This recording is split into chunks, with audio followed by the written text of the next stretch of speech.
Monsieur Emanet, comment lisez-vous cette architecture qui se dessine? Cette organisation vient-elle renforcer le multilatéralisme onusien?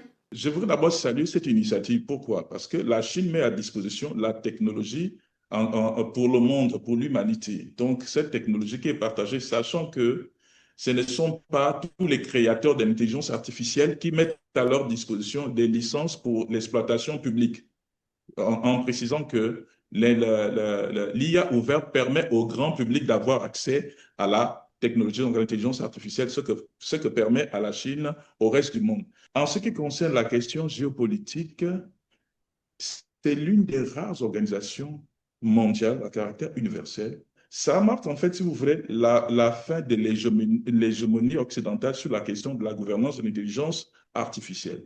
Donc, c'est aussi une tentative à l'initiative chinoise d'inclusion du Sud global dans les questions de gouvernance mondiale de l'intelligence artificielle.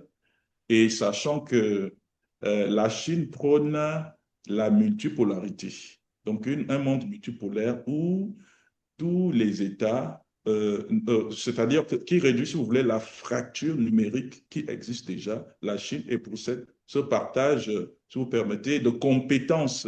Donc cette inclusion. Et d'ailleurs, la Chine a été à l'initiative de la résolution sur le transfert des compétences sur l'intelligence artificielle au niveau de l'Assemblée générale des Nations unies. Donc, c'est une politique chinoise bien assumée et jusqu'ici, à mon sens, qui fonctionne très bien.